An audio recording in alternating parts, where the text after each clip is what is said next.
It's a football Saturday in the SEC. Here is the starting lineup. The man with the golden voice, sports savant, Keefer. One of Birmingham's all-time most multi-talented, iconic broadcasters, Tony Curry. Four-time champion Paul Feinbaum show caller contributor, the legend. The illustrious First Lady of SEC football, Terre Quillian. Award-winning national sports handicapper from Las Vegas, Keefer. And now, let's talk football. Hey everybody, welcome to another edition of the starting lineup. And that tall, kind of goofy-looking guy, I didn't mean that, is not with us today. So the starting lineup's a little diminished. We're playing hurt. He's on the DL today, getting a little procedure done. We wish him all the best. Missing you, Tony Curry. But I get to stand in with the legend. This is like the old days, Ledge, when we used to stand over in that corner of the studio and bring you the show. Our show back in those days was Talking Sports. Now it's the starting lineup. We're glad to have you in the lineup, and another big day of college football coming up. Yeah, it's hard to take.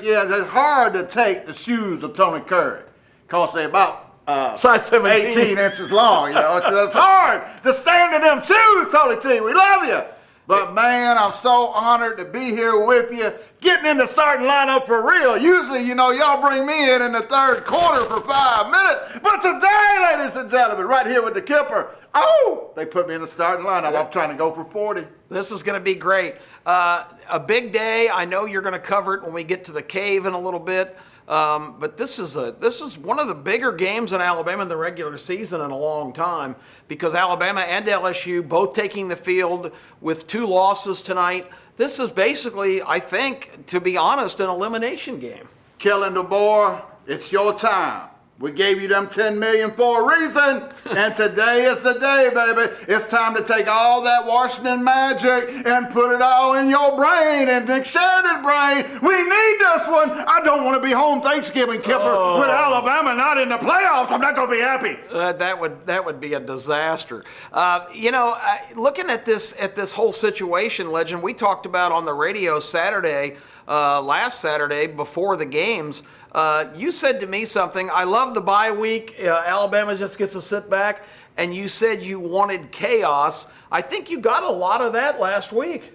Chaos is what I wanted, and chaos is what I got. And today, Kipper, we're looking at chaos again. Ole Miss, Georgia, Alabama, LSU. Every game is a playoff game. A loss can send you out to the Birmingham Bowl, baby. Every game, it's chaos. Chaos, and we love it. We love it, Kipper. We love it. You need it. Last week, Penn State undefeated goes down. We knew it. We knew they were fake. They can't never beat Ohio State. Get rid of James Franklin. Let's stop calling Penn State a contender. They're not a contender. They're a pretender. Pitiful. But also you had Pittsburgh undefeated, went down. Iowa State undefeated, went down. Those were all key points for Alabama last week, because that's a lot of clutter that was in front of them that's not there now. Yeah, and we got another one called Indiana for some reason, Kipper. They're in the top 10, and they ain't played nobody in the top 2,000. Oh, no. What is going on? Another team fixing to get cursed on when they see Ohio State next week. And Legend, it drives me crazy. I saw a commentator this week say,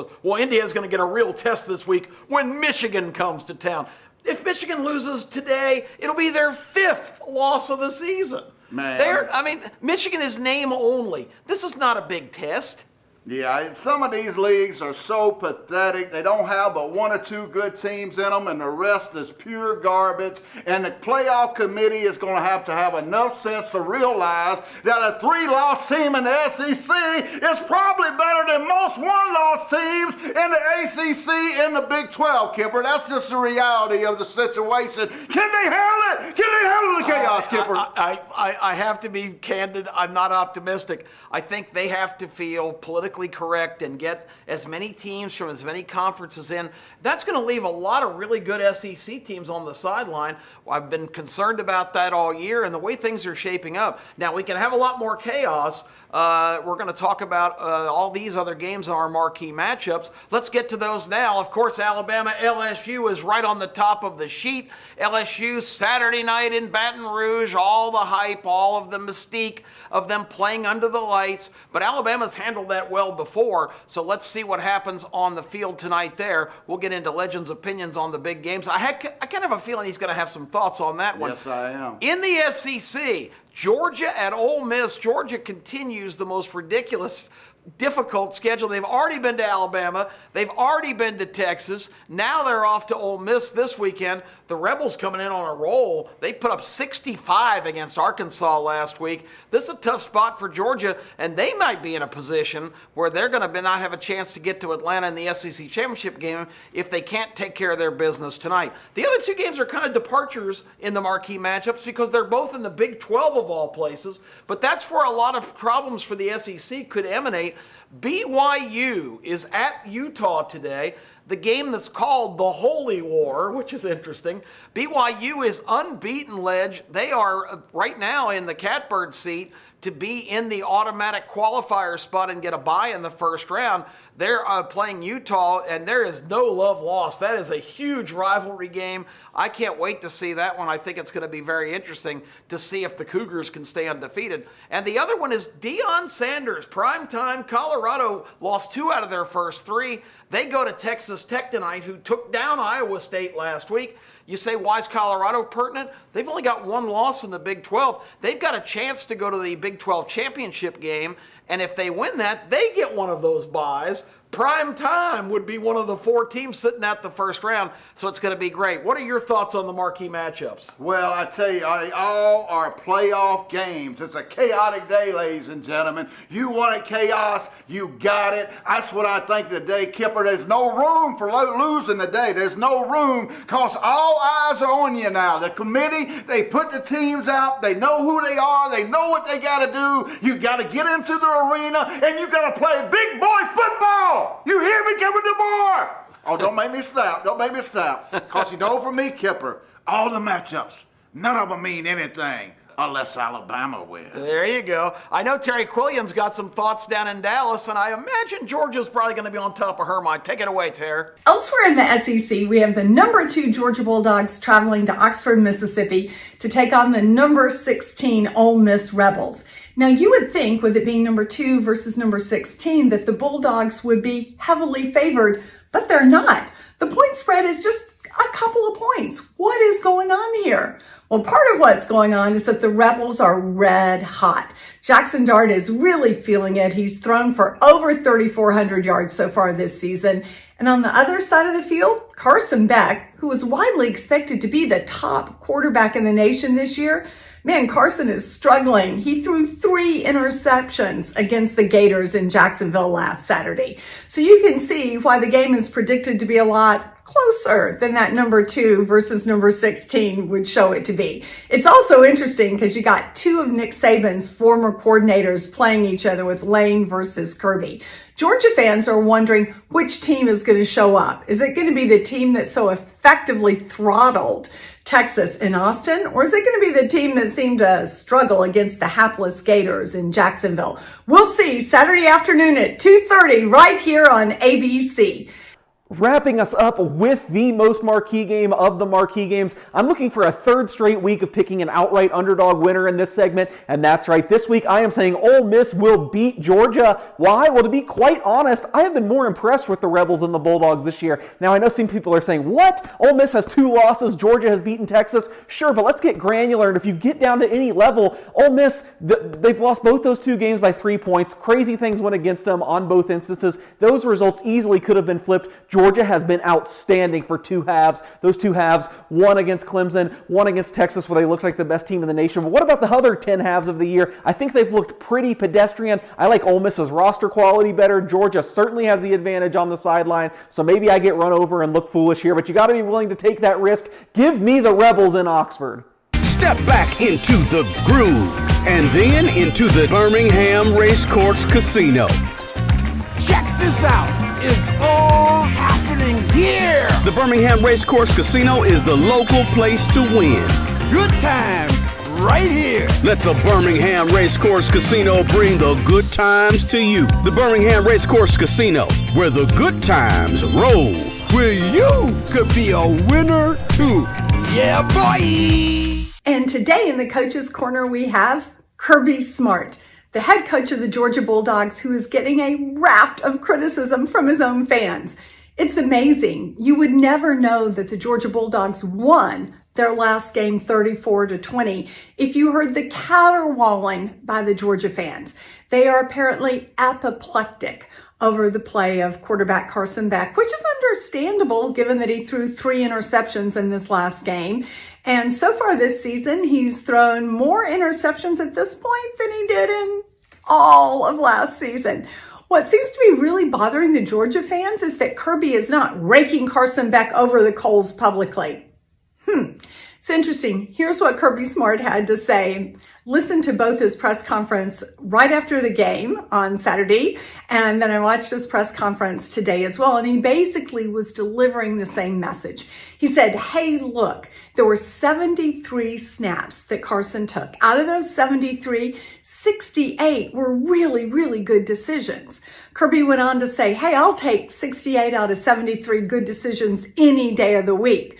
The problem, of course, is in those handful of bad decisions, they were very, very bad, with 3 of them being throws to the team in the other jerseys. Okay, but then Kirby explains that one of the things Carson has to quit doing is forcing it, and he especially cannot throw late over the middle. And that's a really good point, because if you look at Carson's interceptions, overwhelmingly 5 of the last 6 of them have been when he's been throwing late over the middle. And you know, Kirby went on to say, hey, we don't win that game without Carson Beck, and Carson made some really, really good throws where he did. Also, Kirby went on to say that he felt like Carson was just pressing. And this is something that I have heard the Obi-Wan Kenobi of college football, our friend Kip Keefer, talk about as well. Carson is pressing. Well, my goodness, of course Carson is pressing. Last year, he got to be throwing to Ladd McConkey and Brock Bowers. Those guys were awesome at catching the ball. This year, his top 2 receivers, Colby Young, Ra Thomas, both off the team. So he's left with a lot fewer targets, and Kirby picked up on that in his press conference and was saying, hey, the guys around Carson have to do a better job. Carson's got to do a better job, but the guys around him have to do a lot better job. And Kirby went on to say, my goodness, there were 12 or 13 straight completions that he could have made where Carson threw exactly the right ball if the guys had been where they were supposed to be. So that's a big issue. A bigger issue is, interestingly, the University of Georgia fans right now. My goodness, they have a coach that's taken them to the national championship and won it 2 out of the last 3 seasons. He's the top paid coach in college football. And yet, so many Georgia fans seem to think that they know better than Kirby Smart, who should be playing quarterback. This is a thing that's always fascinating to me, whether it's Georgia, Alabama, Auburn, whoever it is. You have the coaches who are seeing guys in practice every single day of the week. You're going to figure maybe those guys know who the best choice is to play quarterback. I hear all these really smart Georgia fans demanding Gunnar Stockton play. Hey, have any of y'all seen Gunnar Stockton lately? Have y'all been in practice? Have you seen the reps that are there? I'm a big Gunnar Stockton fan, but when the coaching staff doesn't feel he's ready, I'm going to believe that he's not ready. Also, a lot of this is interesting because, you know, you have Hugh Freeze that gets so much criticism for throwing his players under the bus. What do the Georgia fans want Kirby Smart to do? Do they want him to throw their starting star quarterback under the bus? Guys, that's not going to be successful. Got a memo to Georgia fans. Chin up, hang in there, and go Dogs. Oh, welcome to the Legend Cave, where few men have ever stood. Ronnie Van Zant, baby. Yeah, Dwayne Allman and the great Kip Keefer. You know who he is. Me and Kip all day today. Everybody else gone, but me and Kip still in the cave. We don't care. We're just crazy about college football. And crazy today, Alabama, because we got LSU in a loser leave town match. It Kip, is. It's give like, me your initial thoughts. Loser leave town. I don't want to leave town. It is like old-time wrestling. Old-time wrestling, baby. Loser leave town match because both of them have 2 losses. LSU's only got 1 in the conference. Bama's got 2. LSU could still kind of cheese their way into the SEC championship if they lost this game, but for Alabama, it's all in. But I want to give Alabama fans some reassurance. I've watched this LSU team all year. They've come really close to losing 4 times. They barely pulled out a game against South Carolina in Columbia, a game they trailed 17-0. And that Ole Miss game, they showed a lot of grit to come back and beat Lane Kiffin and the Rebels, but that was a game they were down 10 points in the 4th quarter. So this is a team that is beatable. They've been inconsistent. Texas A&M really made them look bad in their last game, so I think Bama's got a big chance. I like how the Kipper thinks. He always cheers me up. Right when I'm about to jump off the edge, Kip always reaches out there and said, hold on, Legend, you Alabama now. Come on back. Come on back. Come on back. Let's give you a couple keys to the game. Jalen Milroe must have a huge game. Yes. I'm talking about a huge game on the ground. Everybody knows LSU's weakness is starting a running quarterback. Today's the day. He got to be Michael Vick today. What do you think, Kipper? Yeah, I think Jalen Milroe's the key. I think the bye couldn't have come at a better time. Yeah, get right. They all Get denied, healthy. they denied he was banged up, but by this time in the season, he's taken a lot of shots. Yeah. And I think he needed the week off. I expect we're going to see the best Jalen Milroe we've seen all year. Now I'll say this right here. They're going to attack the secondary, Kip. They're going to come after this young secondary. We know it. Do you hear me, Womack? Whoa! Whoa! Womack! Do you hear me? They're coming after your secondary. They're going to have to guard them, ain't they, Kipper? They're going to have to. I know Alabama's receiver core a little banged up, but it's time to get Hollywood back to being Hollywood. Throw the ball deep. Let him make plays. They tried to make him a possession receiver at Tennessee. That was ridiculous. I know getting him the ball is a good thing, but let him just unleash him. Let him make the spectacular big play. You heard it right here with the Kipper and the Legend. We in the cave, baby. We about to put up some corn dogs up here on the grill. We about to get down. LSU and Alabama, loser leave town. Remember, it's just a game. Don't be like Kipper and the Legend. Sports insane. It is the starting lineup here on ABC 3340. What a huge day of football coming up. We've got a little game in Oxford, Mississippi, Georgia, and Ole Miss. And tonight, prime time, Ledge, the Tide in Baton Rouge against LSU. I hope you caught us this morning on Jocks 94.5, our sister show, Kip and Terry Game Time, featuring the Legend. He's on with us at 9 o'clock every Saturday morning. He expressed a lot of thoughts about this game, but I kind of get in your tone, Ledge, you're pretty confident in this one. I like Alabama tonight because Kevin DeBoer knows he may not can come back to Alabama with a loss. I'm confident that he's got it in his head. We don't play that down here. We don't play that. We don't go home for Thanksgiving not in the playoffs, Kipper. We don't do it. Yeah, and no matter what happens, we're also going to be back tomorrow morning, 9 o'clock on Jocks 94.5 with our 8th season. The morning after is going strong. We're hearing from all kinds of interesting folks on that show. And it's your first chance, even though the Legend is, of course, the star of the show on Paul Feinbaum, we got the jump on you guys by like 30 hours on Sunday morning. We're the first place you can call in and react, and that show has become a real institution here in Birmingham. Yeah, fans everywhere are talking about that 9 to 11 spot every Sunday morning, the morning after, baby, to get that first comment in, because if you know you wait too long, I'm going to dominate the microphone. That's right. So remember, if you miss any of our shows, first I need an excuse from your doctor. Tony will be producing an excuse for missing the starting lineup today. Bring a written note. But if you do miss, we've got kqshows.com. That's our landing page for all of our programs. You can hear the Legend, Kip Keefer, all of our different stars, Case Keefer, Terre Quillian, and you can go and select any show that you want from that list that's right at your fingertips. Check it out, kqshows.com. The dream season continues. I'm Case Keefer, sports editor at Las Vegas Sun and Greenspun Media, longtime sports bettor and sports betting writer. 10 weeks into the college football season, not a single losing one. I've been doing this many, many years. This has never happened. All documented at LasVegasSun.com. Hope you're checking it out. But most importantly, we had a banner week here on the starting lineup last week. My best week of the year so far, 6-1 on plays across the whole program. Now, of course, the one loss did come in this Vegas Heaters segment, but that's okay. Still 21-14 on the year in the Vegas Heaters.